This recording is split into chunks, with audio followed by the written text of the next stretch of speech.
Apa sih yang dimaksud dengan bencana? Yuk kita bahas lebih lanjut. Bencana merupakan peristiwa atau rangkaian peristiwa yang mengancam dan mengganggu kehidupan dan penghidupan masyarakat. Apa saja contoh bencana? 1. Banjir. Banjir adalah peristiwa atau keadaan di mana terendamnya suatu daerah atau daratan karena volume air yang meningkat. 2. Letusan gunung api merupakan bagian dari aktivitas vulkanik yang dikenal dengan istilah erupsi. Bahaya dari letusan gunung api dapat berupa awan panas, lontaran material, hujan abu, lava, gas racun, tsunami dan banjir lahar. 3. Kebakaran adalah situasi di mana bangunan pada suatu tempat seperti rumah, pemukiman, pabrik, pasar, gedung dilanda api yang menimbulkan korban dan atau kerugian.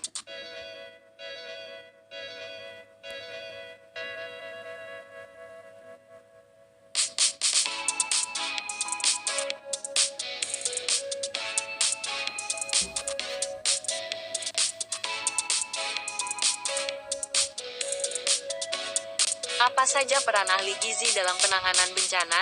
Ahli gizi dapat berperan pada fase pra-bencana, tanggap darurat, dan pasca bencana juga loh. Yuk simak penjelasan lebih lanjut. Peran ahli gizi pada pra-bencana. 1. Memastikan tersedianya pedoman pelaksanaan penanggulangan gizi.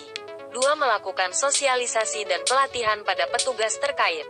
3. Melakukan pembinaan antisipasi bencana. 4. Menyediakan data awal daerah rentan bencana. Selanjutnya fase tanggap darurat. Fase pertama. Tersedianya data sasaran hasil Rapid Health Assessment. Tersedianya daftar menu makanan di daerah bencana. Fase kedua. Melakukan analisis lanjutan terhadap sehingga diketahui jumlah pengungsi berdasarkan kelompok umur. Fase pasca bencana. Melakukan pengumpulan dan analisis data perkembangan status gizi korban bencana. Pelaksanaan pembinaan teknis pasca bencana dan sosialisasi kebutuhan gizi. Selanjutnya pihak yang terlibat dalam penanggulangan bencana. Yang pertama yaitu pencarian dan penyelamatan, yang dipimpin oleh Badan SAR Nasional. Tugas dari Badan SAR Nasional adalah mengevakuasi atau memberikan pertolongan terhadap korban bencana alam.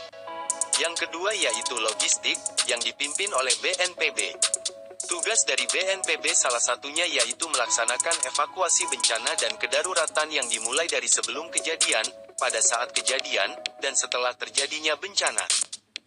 Yang ketiga ekonomi, yang dipimpin oleh Kementerian Pertanian. Tugas dari Kementerian Pertanian adalah menyusun suatu pemetaan di daerah yang mempunyai area rawan pangan. Yang keempat adalah pengungsian dan perlindungan, dipimpin oleh Kementerian Sosial. Yang kelima adalah pemulihan dini, yang dipimpin oleh Kementerian Dalam Negeri. Lembaga ini berperan untuk memberikan fasilitas terhadap pemerintah dalam upaya penanggulangan bencana. Yang keenam adalah pendidikan, yang dipimpin oleh Kementerian Pendidikan dan Kebudayaan. Yang ketujuh adalah sarana dan prasarana, yang dipimpin oleh Kementerian Pekerjaan Umum. Dan yang terakhir adalah kesehatan, dipimpin oleh Kementerian Kesehatan. Tugasnya Kementerian Kesehatan ini salah satunya yaitu perumusan kebijakan di bidang pencegahan dan pengendalian penyakit tidak menular, penyakit menular langsung dan tidak langsung, surveillance dan kekarantinaan kesehatan, dan penyehatan lingkungan.